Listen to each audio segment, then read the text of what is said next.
you touched upon a little bit earlier around, KPIs and goals and MRs. And, I think those are great in terms of more measurable, more relatively near term, right? Midterm sort of the focus. How do you balance that near-term value and the goal that we get quite often from a business to the long-term product strategy and the vision? How do you typically think about this and incorporate into your organization? It's a tough one. So for us, we usually plan out at least. I mean, we plan out about a year ahead, right? And we're not looking decades ahead or 5 years ahead. We're looking to a year ahead, and that's sort of our quote unquote long-term strategy. And what we typically do though is, and in order for us to be successful, since we're small and we're also limited resources, so we break our long-term strategy into shorter-term tactical deliverables so that there's not a disconnect between the two. So We're not like, so for example, let's say, hey, 2 years ago, 2 years ago, if we sort of said, hey, we really wanted to start winning in social, right?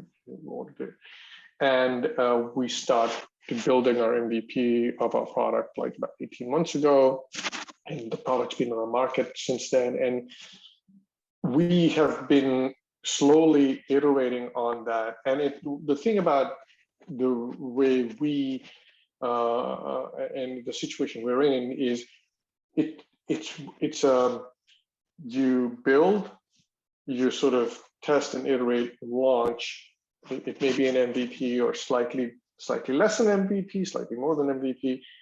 And then because our customers are enterprise customers, we usually need to wait a few months to get that feedback. So we'll get that feedback, and then it'll help us inform our roadmap 3-6 months down the road, right? So that's typically how we do it, and it takes us. So we kind of know what that end goal is, and we also know, for example, the other thing from a longer-term strategy standpoint is, well, where do we want to set the benchmark? Do we want to win?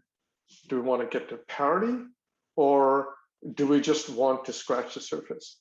And it's important to sort of lay out, because we're in a pretty competitive space and can't win in everything. So we sort of say, okay, well, there are certain areas we know we can win, like reputation management. And there are other areas where we need to be competitive, but we don't necessarily have to win. And then there are others where we need to check the box. So, and that's the sort of trade-offs that we make. And we sort of say, okay, well, that's how we're going to allocate investment. And some may take 24 months to get to, some may take 6, and some might, or in somewhere in between. Right. It is there's a couple of things that just jumps out. It's so interesting where a lot of times people think about strategy either as a product manager figured out like such a big words, or from some of the product executives feel like it's just like a vision. There's not much to think about it. The strategy is the vision operationalized into actual the execution, right? And I think the way you think about it is like, if I were to paraphrase, is that most company at a certain size, so looking at a year, so probably is a long term, right? It's the way the world we're in. And then really the way you think about long-term strategy really is to say, reflecting the understanding of the market and competition. Like that's sort of like a number one, what is driving strategy? It's looking out like from now to, a year in, what would our market look like, where our competition would look like, and try to figure, and then really trying to make sure we don't get behind. Because if we look at a quarter over a quarter, then we would just say, oh wow, the whole world has changed and we're completely left behind. So the long-term strategy really is to see the period of the time away from our day-to-day in the industry where we are, that's lying now for a year or so, so it probably makes sense. And then the focus is on the market and competition, what could it mean for us? So that's like something I think is great, like just strategy is just not an empty term. People threw this word so much out there, it becomes just not useful, but it's really, really important to have to look up to say where we could be and then where our threats are.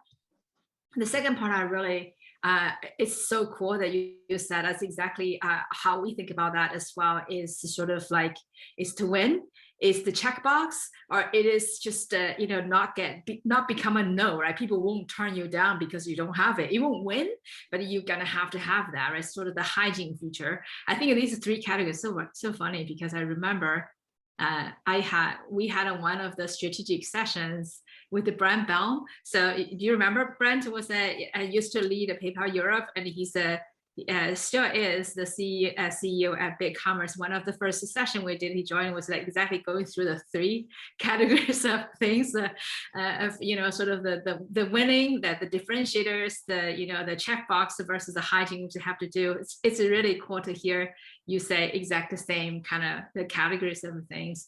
And I think that's so essential for our product teams to think about what is our bet, right? Those are the differentiators. What are our initiatives, which is to translate our strategy and the focus to stay somewhat alive and competitive, and what are just the features and ethics. Those are the things that kind of really deliver to features, right? So I think having that kind of thought process is so critical to just move the product organization forward, right? Yeah, and it's not easy to, I mean, it sounds easy, but I think the hardest part, people always say, hey, we'll go from strategy to tactics. It's actually, that's where the real work is. So right. It's easy to sort of just say, hey, we want to build this cool stuff. And then, but the hard part is, well, A, will it be cool enough? Will it make you money? Will it drive usage? Or is it just going to be a vanity feature, right? So right, vanity feature, exactly. Well, it's so fun to talk to you about scaling product. We covered quite a few topics, and I'm going to just a couple of screenshots if anyone want to see about Dragonboat. I want to just go down to the last screen, which is additional resources. You can find more information about both companies, and also, if you're interested in joining Chatmeter or Dragonboat, you can find us where we are. Awesome. Thank you so much for the invitation, Becky and Daji. And yeah, it was a wonderful conversation. Loved it. And look forward to more of these. And congrats again for your. Thank you very much, Sridhar.